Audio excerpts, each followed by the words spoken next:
ऐकात्म्यमेव विज्ञेयं नारायणमहेशयोः उभयोर्ब्रह्मरूपेण वेदेषु प्रतिपादनात्।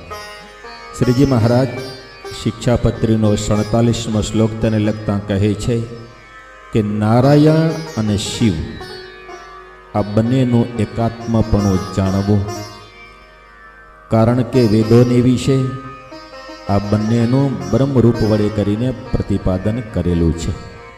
શતાનંદ સ્વામી આ શ્લોકનો ભાવ સમજાવતા કહે છે કે જે રીતે જીવાત્માની 3 અવસ્થા છે, જાગ્રત, સ્વપ્ન અને સુષુપ્તિ, એ જ રીતે વૈરાજ પુરુષની પણ 3 અવસ્થા છે, ઉત્પત્તિ, સ્થિતિ અને પ્રલય। જે રીતે જીવાત્માના 3 શરીરો છે, સ્થૂળ, સૂક્ષ્મ અને કારણ, એ જ રીતે વૈરાજ પુરુષના પણ 3 શરીરો છે, વિરાટ, સૂત્રાત્મા અને અવ્યાકૃત।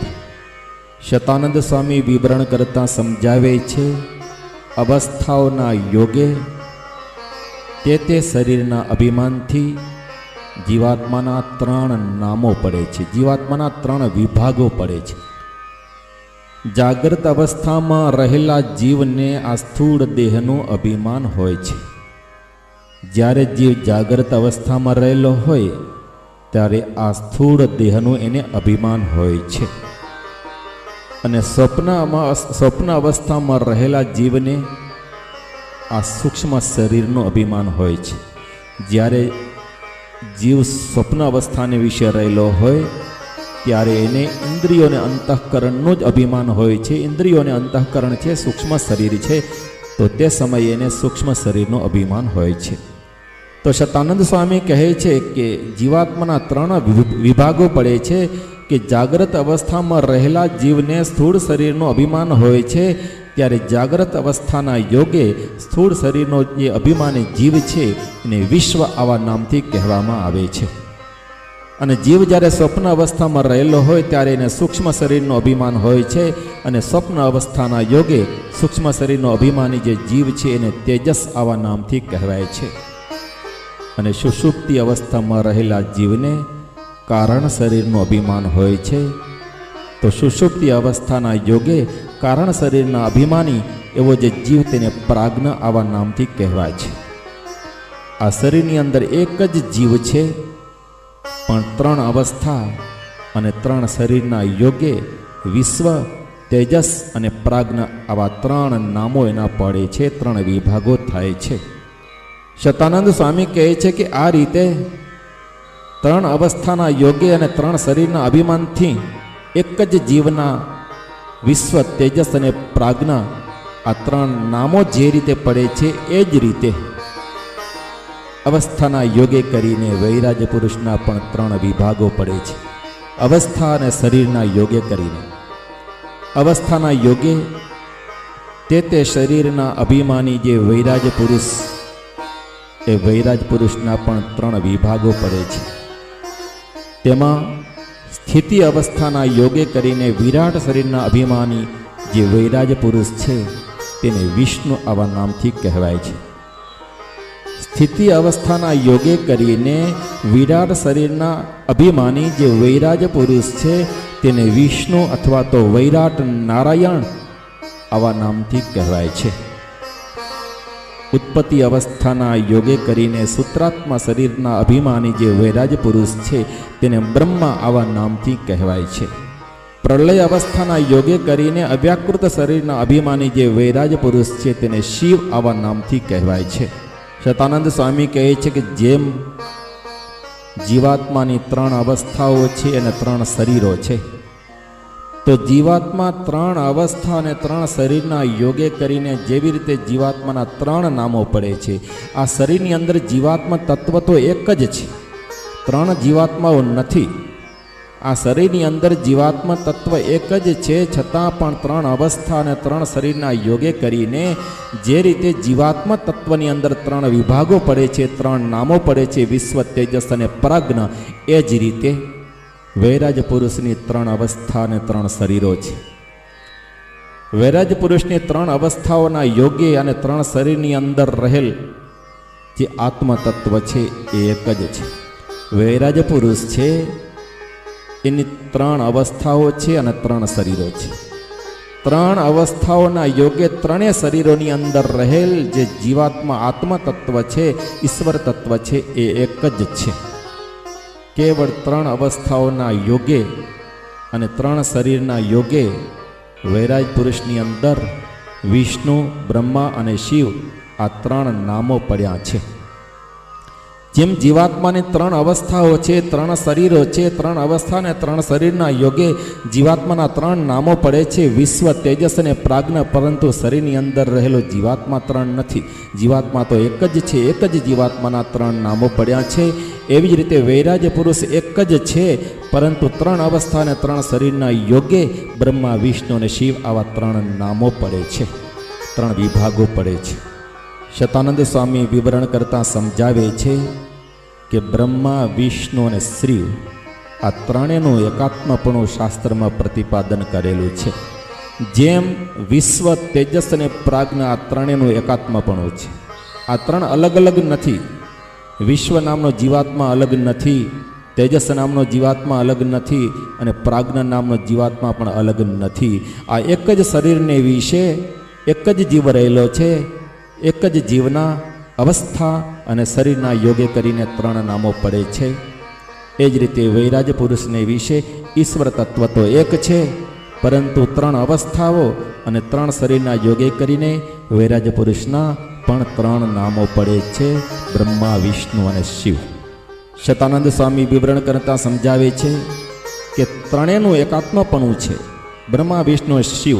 છતાં મહારાજે વિષ્ણુ અને શિવનું જે અહીં એકાત્મપણું પ્રતિપાદન કરેલું છે તેનું રહસ્ય શતાનંદ સ્વામી સમજાવે છે કે આ ભારત દેશની અંદર, તેમાં પણ દક્ષિણમાં વિષ્ણુ ભક્તો અને શિવ ભક્તોના મહાભયંકર ઝઘડા ચાલતા હતા. દક્ષિણની અંદર વિષ્ણુ કાંચી અને શિવ કાંચી છે. ત્યાં એક બાજુ શિવનું મંદિર છે અને એક બાજુ વિષ્ણુનું મંદિર છે. ત્યાં વિષ્ણુ કાંચીની અંદર અને શિવ કાંચીની અંદર રાજધર્મના આશ્રયથી ભયંકર હત્યાકાંડો પણ સર્જાયેલા હતા. શિવ ભક્તોએ ઘણાક વિષ્ણુ ભક્તોની હત્યાઓ કરેલી હતી અને વિષ્ણુ ભક્તોએ ઘણાક શિવ ભક્તોની હત્યાઓ કરેલી હતી. આ રીતે મહાભયંકર સાંપ્રદાયિક ત્યાં ઝઘડા થતા હતા. તેમાં એકબીજાના મંદિરો પણ તોડી નાખતા હતા. અને શિવના ભક્તો હોય એ વિષ્ણુને માથું નમાવે નહીં અને વિષ્ણુના ભક્તો હોય એ શિવને માથું નમાવે નહીં. એટલું જ નહીં, શિવના ભક્તો વિષ્ણુનું નામ પણ લે નહીં અને વિષ્ણુના ભક્તો હોય શિવનું પણ નામ લે નહીં. આ રીતે ત્યાં દક્ષિણની અંદર અતિશય કટ્ટરવાદ હતો.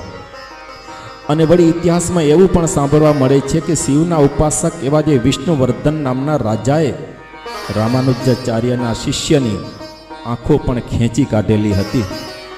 આ રીતે શિવ ભક્તો અને વિષ્ણુ ભક્તોમાં પૂર્વે દ્વેષ ભાવ ખૂબ જ વૃદ્ધિ પામેલો હતો. તો શતાનંદ સ્વામી વિવરણ કરતાં સમજાવે છે કે એ દ્વેષ ભાવને દૂર કરવા માટે મહારાજે વિષ્ણુ અને શિવનું એકાત્મપણું પ્રતિપાદન કરેલું હોય એમ જણાય છે. કારણ કે શાસ્ત્રમાં તો 3નું એકાત્મપણું છે. બ્રહ્મા, વિષ્ણુ અને શિવ આ 3નું એકાત્મપણું શાસ્ત્રમાં પ્રતિપાદન કરેલું છે. છતાં પણ મહારાજે અહીં શિવ અને નારાયણ, વિષ્ણુ અને શિવનું એકાત્મપણું પ્રતિપાદન કરેલું છે. એનો આ જ અભિપ્રાય જણાય છે. ભાગવતના 10મા સ્કંદને વિશે પ્રતિપાદન કરેલું છે. નત્તે મયી અચ્યુતે અજે ચ વિદામ અણુ અપી ચક્ષતે ઇતિ. ભાગવતના 12મા સ્કંદને વિશે ભગવાન શંકર પોતે જ માર્કંડેય મુનિ પ્રત્યે કહે છે. શંકર કહે છે કે હે મુને, જે મહાપુરુષો છે એ તો શંકર એવો જે હું તે મારે વિશે, વિષ્ણુને વિશે અને બ્રહ્માને વિશે અણુમાત્ર પણ ભેદ જોતા નથી. આ રીતે બ્રહ્મા, વિષ્ણુ અને શિવ આ 3નું એકાત્મપણું ભાગવતની અંદર પ્રતિપાદન કરેલું છે. અને વળી નારદ પંચરાત્રિની અંદર પણ પ્રતિપાદન કર્યું છે કે શિવ હરિર હરિર સાક્ષાત શિવ એવ નિરૂપિત શિવદ્વેષી હરિદ્રોહી વિષ્ણુ નિત્યમ ભજન્નપી. નારદ પંચરાત્રની અંદર પ્રતિપાદન કરેલું છે કે શિવ છે એ સાક્ષાત વિષ્ણુ છે અને વિષ્ણુ છે એ સાક્ષાત શિવ છે. માટે શિવનો જે દ્વેષી હોય અને એ ભલેને વિષ્ણુનું ભજન કરતો હોય છતાં એ વિષ્ણુનો દ્રોહી છે. આ પ્રમાણે નારદ પંચરાત્રની અંદર પ્રતિપાદન કરેલું છે. તો શતાનંદ સ્વામી વિવરણ કરતાં સમજાવે છે કે છે તો ત્રણેયનું એકાત્મપણું બ્રહ્મા, વિષ્ણુ અને શિવ, છતાં મહારાજે અહીં વિષ્ણુ અને શિવનું એકાત્મપણું પ્રતિપાદન કર્યું છે. એનું કારણ પણ એ જ છે કે વિષ્ણુ અને શિવ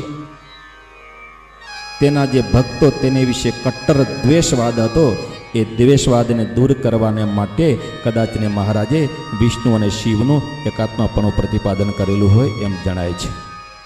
શતાનંદ સ્વામી વિવરણ કરતાં સમજાવે છે કે આ રીતે બ્રહ્મા, વિષ્ણુ અને શિવ આ ત્રણેયનું એકાત્મપણું હોવા છતાં પણ ગુણે કરીને તો ભેદ છે. ગુણે કરીને ભેદ છે. જેવી રીતે જીવાત્માની અંદર ત્રણ ભેદ છે, વિશ્વ, તેજસ અને પ્રાજ્ઞ. તેમાં વિશ્વ છે એ સત્વગુણ પ્રધાન છે, તેજસ છે રજોગુણ પ્રધાન છે અને પ્રાજ્ઞ છે તમોગુણ પ્રધાન છે. એ જ રીતે બ્રહ્મા, વિષ્ણુ અને શિવ આ ત્રણેયનું એકાત્મપણું હોવા છતાં પણ ગુણે કરીને તો ભેદ છે.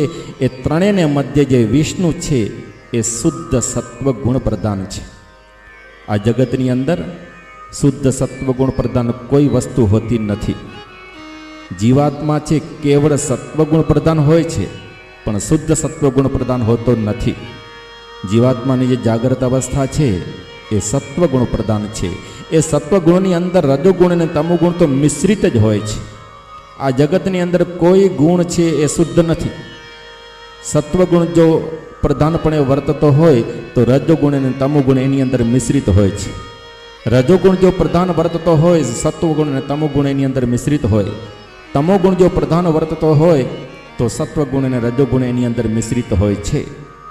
આ જગતની અંદર તમામ પદાર્થો ગુણથી મિશ્રિત હોય છે. કોઈ એક ગુણ પ્રધાન હોય તો બીજા બે ગુણો એની અંદર મિશ્રિત રહેલા હોય છે.